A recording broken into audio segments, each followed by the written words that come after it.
Hey everybody, welcome back. In today's video, I want to talk about transmitting sadness through performance. I have been an actress for 16 years. I have needed to cry in several movies and series. It seems effortless, but there's a lot of coaching behind it. Actors go through a lot of education to achieve this. At least I know I did.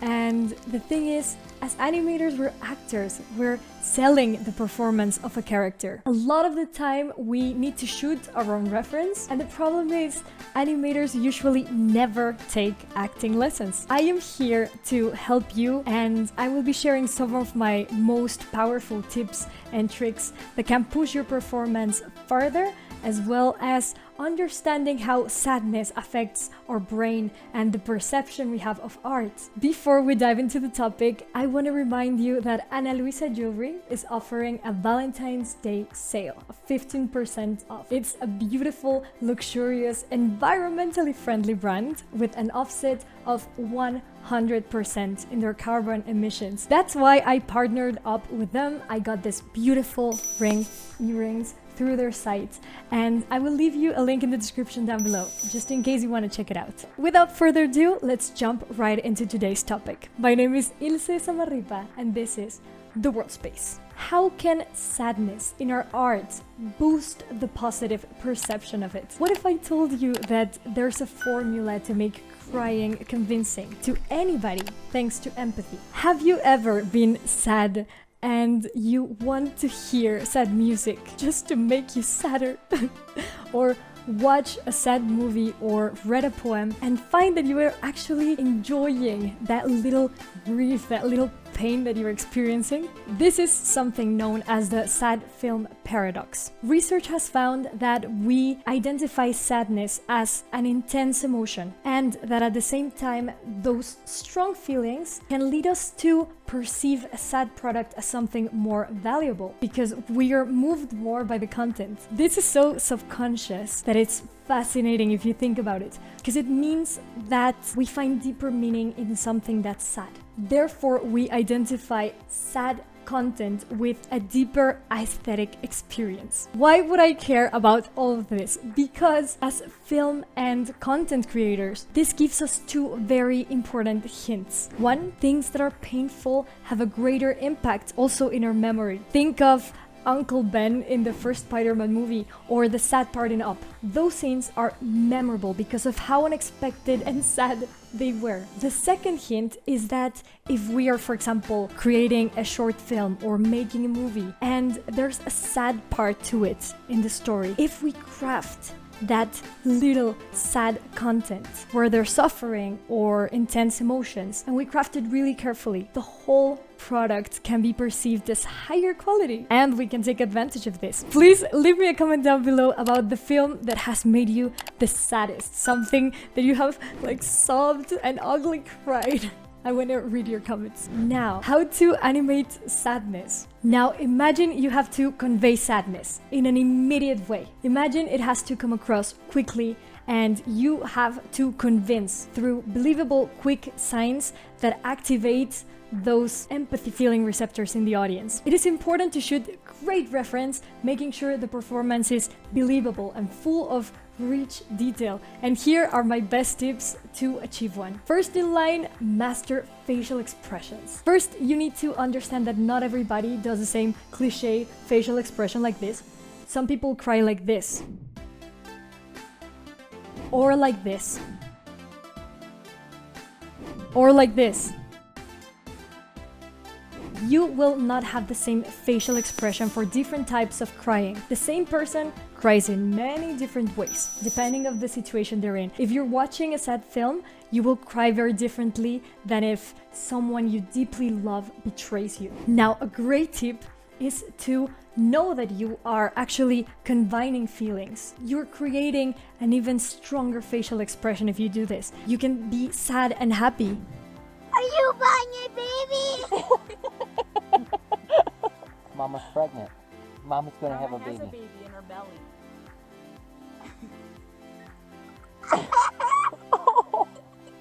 You can be sad and shocked.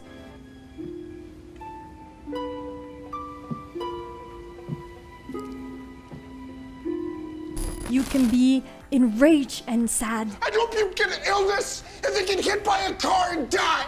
Or anything your character is going through. Just push it to the max and should reference for different levels of emotion. Go from the most out there hardcore performance you can get to more moderate, subtle one in different takes. I have to tell you that sometimes very subtle performances are the richest. Then what I like to do is that when I'm in my 3D space, I have already made my reference and understood those combined emotions, then I craft a facial expression. I push it to the max as long as it looks good and appealing on the model, and then I tone it down until I like it. Coming up next is intensity. Ask yourself, how strong will the crying be? It is not the same thing to sob slightly or scream heavily. I would say this varies on 3 factors.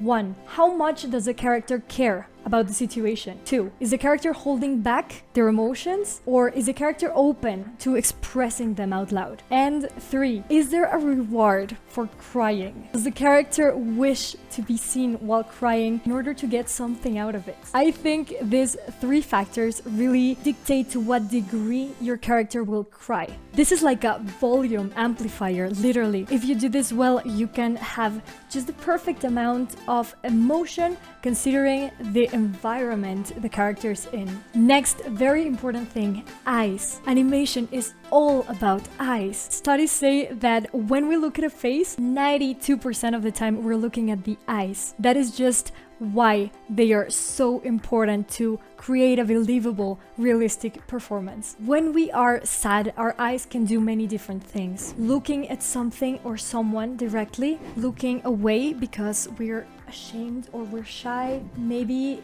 if you're remembering or you're asking why you're looking up. So this eye direction, think about what your character would do, what comes natural while shooting your reference. And there are 2 game changers. You need to understand the more uneasy a person is, the more their eyes wander and stare around, and the more they move their body. Whereas the more the character understands the situation or is accepting or resigned, the longer it will take them to make eye darts, and their body will feel relaxed. Even if it's something very sad, it won't look as anxious. They're not looking for answers. My next tip is probably one of my most important ones, breathing. One thing we subconsciously do as humans is we pay attention to a person's chest while they're crying. That lets us know the rhythm, the intensity, and we can even measure the danger of the given situation. So